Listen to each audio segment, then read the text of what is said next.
शरीर के अंदर चलने वाली जो विद्युत धारा, नहीं तो मकान के अंदर रोशनी ना होगी। तो आपकी रोशनी करने वाली चीज जो है वो विद्युत धारा है, प्राण शक्ति है। तो प्राणायाम करिए, हंसिए, बोलिए, खुश रहिए। तो इसका प्रभाव शरीर में जो कुछ आता है, तो अगर उसको हम हार्मोन्स के आधार पर कहें तो फिर जो सेरोटोनिन है शरीर के अंदर, वो जिसको हैप्पी हार्मोन बोलते हैं आप, फील गुड जो कराता है, तो सारा लंबे उसमें नहीं जा करके सार बता देते हैं आपको। प्राण शक्ति को ठीक रखना, तो ये दूसरी मंजिल का काम हो गया। तो हम कहाँ से शुरू की थी बात, कि आपको संदेश दिया गया शास्त्र का कि आप उठना सीखो पहले। तो कहाँ से, कि जिस परिस्थिति में हो उससे ऊपर, शरीर की क्या स्थिति है उससे बेहतर हो जाओ, प्राणों की जो भी स्थिति है उससे बेहतर हो जाओ। अब इसके बाद आगे कहते हैं, इससे अगला भवन, इस भवन के अंदर अगली मंजिल है मन की। क्योंकि ये मन ठीक है तो फिर आप व्यायाम भी करोगे, प्राणायाम भी करोगे। मूड ही बिगड़ा हुआ तो आदमी कहेगा कि छेड़ना नहीं, बात नहीं करना, दूर हटो। मन ही ठीक नहीं है, गुस्सा आ रहा है, भय लग रहा है, निराशा आ रही, जो भी कुछ होगी, मन में बहुत कुछ आता है। मन जो हमारा दो चीज़ों से बटा रहता है ना, वैचारिक शक्ति से और भावनात्मक शक्ति से। और मन का प्रभाव फिर हार्ट पर आता है, भावनात्मक रूप से हार्ट पर असर आता है। और जो वैचारिक प्रभाव जो है मस्तिष्क से पैदा होता है। और मस्तिष्क में भी दो माइंड कहे जाते हैं ना, एक जो है इमोशनल है और एक लॉजिकल है। तो इसके अंदर भी ज़्यादा बारीकी में नहीं जाना। Conscious mind, subconscious mind, unconscious mind. फिर इसके साथ में आपको ये ध्यान रखना है कि अपनी भावनाओं पर काबू पाना सीख जाएं, मूड को ठीक करना सीख जाएं। मूड आपके वश में होना चाहिए, मूड के वश में आप नहीं होने चाहिए। परिस्थितियों के वश में आप नहीं होने चाहिए। आज मूड नहीं, आज शरीर थोड़ा गिरा गिरा लग रहा है, आज मौसम भी ठीक नहीं लग रहा, तो ये बच्चों जैसी बात हुई। मन को तो आदत है बहाना करने की, ये तो करता रहेगा। अगर आप जो है मन को तैयार कर लेते हैं तो फिर आप ये कहेंगे चलो आज ज़्यादा तेज दौड़ नहीं लगाएंगे, रनिंग नहीं करेंगे, तो कम से कम वॉकिंग करते हैं, बाहर तो निकलें, उठे तो सही। तो अपनी परिस्थिति से आप उठोगे तभी जब अंदर संकल्प होगा कि मन आज तैयार नहीं, लेकिन इसको तैयार करना है, काम तो करना ही है, शरीर को भी तैयार करना है। मनोबल को मजबूत बनाए रखें। और बात ध्यान रखना, असंशय वाली स्थिति में आए, संशय वाली स्थिति में नहीं, डाउट नहीं पालना। मन में जब दुविधा रहती है, दुविधा आपको दुख देती है। इसलिए कहते हैं दुविधा मृत्यु के समान मानी जाती है। कहते हैं ना कि गाड़ी से लोग जा रहे हैं और सामने एक खरगोश सड़क पार कर रहा था, पार करते करते वापस आ गया और फिर वापस भागा तो गाड़ी के नीचे आ गया। तो बैठे हुए लोग गाड़ी में दुख मना रहे हैं कि बड़ा बुरा हुआ, ब्रेक लगाने का भी समय नहीं मिला, तो सब दुख मना रहे हैं। अब बाद में गाड़ी चलती चली गई और आगे विचार कर रहे हैं कि ये मरा कैसे। तो एक समझदार आदमी ने क्या कहा, ये संशय से मरा है, निर्णय लेने की कमी के कारण मरा है। मौत आई क्यों इसको, क्योंकि निर्णय नहीं ले पाया। थोड़ा चला तो सोचा नहीं वापस जाएं, वापस भागने लगे, बोले नहीं फिर वापस चलते हैं। तो वो खरगोश वाले उदाहरण को ध्यान में रख लेना कि काल पीछे चला आ रहा है, चोट देने वाली चीजें पीछे चली आ रही हैं। अगर आपको निर्णय लेने की क्षमता ठीक नहीं है, गलत लो या सही लो, निर्णय तो लो ना। आप निर्णय नहीं ले पाते, आगे जाओ पीछे जाओ, फिर पीछे आ गया तो फिर कहता नहीं आगे चलता हूं। एक निर्णय नहीं कर पाते हम लोग। तो निर्णय करने की अगली शक्ति मानी जाती है, वो कहते हैं कि इससे अगला भवन जो है वो निर्णय करने की शक्ति का है। ये चौथी मंजिल है, इसमें रहती है बुद्धि। इसी का काम है निर्णय करने का, धारणावती बुद्धि। ये निश्चयात्मिका बुद्धि है, निश्चय करना, निर्णय लेना, डिसीजन लेना, इसी का काम है। तो इसको ठीक, मतलब हम जहाँ परिस्थिति में हैं वहाँ से ऊपर उठना है, बौद्धिक क्षमता भी बढ़ानी है अपनी, मूड भी अपने कंट्रोल में रखने, प्राण शक्ति को ठीक रखना, स्वास्थ्य के लिए भी, शरीर के लिए भी काम करना, ठीक से भोजन, अच्छी नींद देना, व्यायाम करना, और अति किसी भी चीज़ की नहीं करनी। तो ये सब चलते चलते चौथी मंजिल पर आ गए।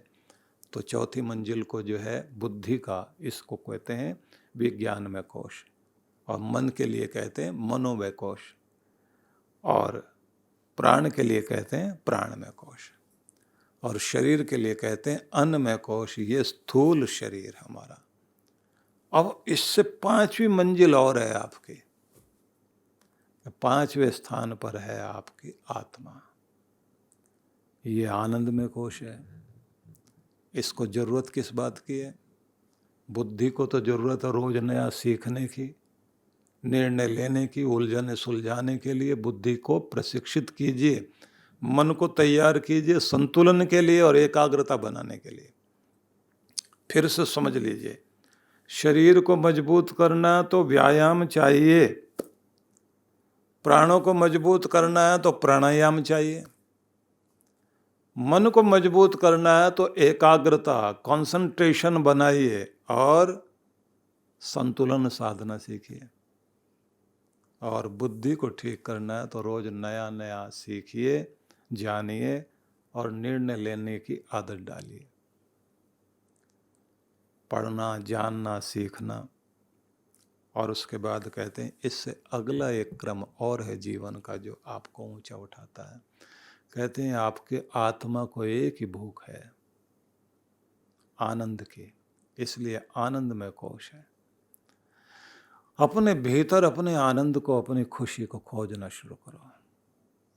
कुछ भी काम कर रहे हो खुश रह करके करिए, खुशी से सोइए, खुशी से जागिए, खुश रह करके खाइए, धन्यवाद करते हुए भगवान की पूजा करिए, और जिससे भी मिलते हैं बहुत आनंद से मिलें। आनंद में ही जीवन है, इसलिए कहते हैं आनंदात खलु ईमानी भूतानि जायन्ते।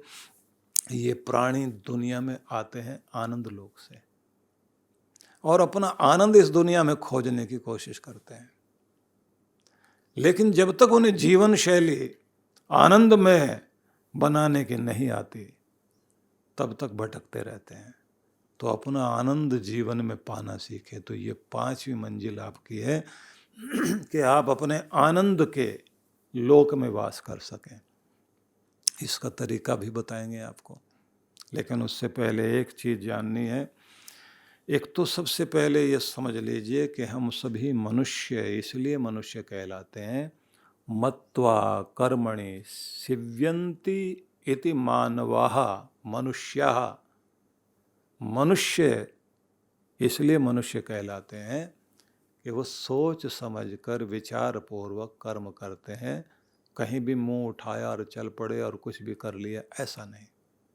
जो योजनाबद्ध तरीके से सोच समझ करके कर्म करने लगता है उसी को मनुष्य कहते हैं। तो उस मनुष्य के लिए सबसे महत्वपूर्ण बिंदु है यादृशई सन्निवसति यादृशाश्चोपसेवते। महाभारत में शांति पर्व में संदेश आता है, जिन लोगों के साथ रहते हो, जिन लोगों के साथ व्यवहार करते हो, यादृक् छेच्च भवितुम तादृक् भवति पुरुषः। जिस तरह की इच्छा, जैसा चाहते हो वैसा ही तुम्हारे जीवन में मिलने लगता है जहाँ बसते हो। मतलब जैसे लोगों के साथ रहते हो वैसे हो जाओगे, जिनकी सेवा करोगे, जिनके निकट रहोगे वैसे हो जाओगे। जैसा होना चाहते हो और सोचते हो वैसे हो जाओगे। यदि संतम सेवति यज्छन्तम तपस्विनम यदि वास्तेन मेवच।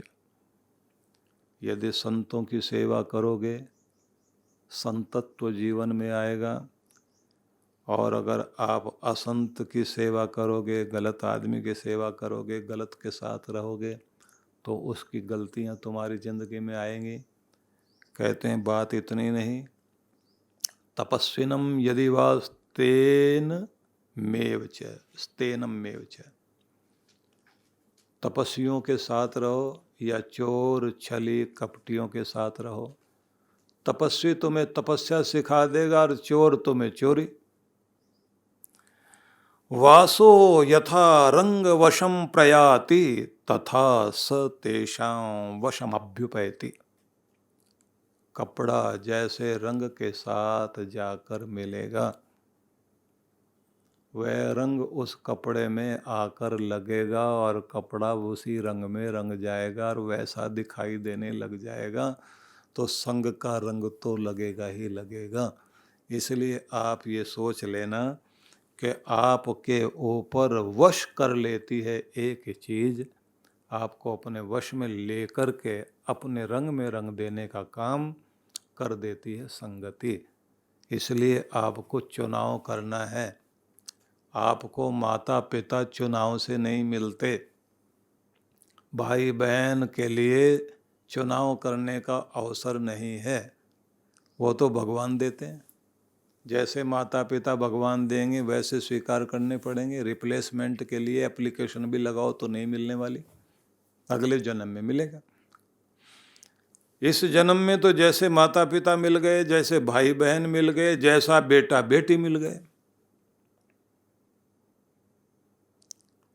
उनको तो आप बदल नहीं सकते। जैसे चाचा मामा मिल गए, नहीं बदल सकते। लेकिन मित्र चुनने का और संगति चुनने का अधिकार भगवान ने आपको दिया है।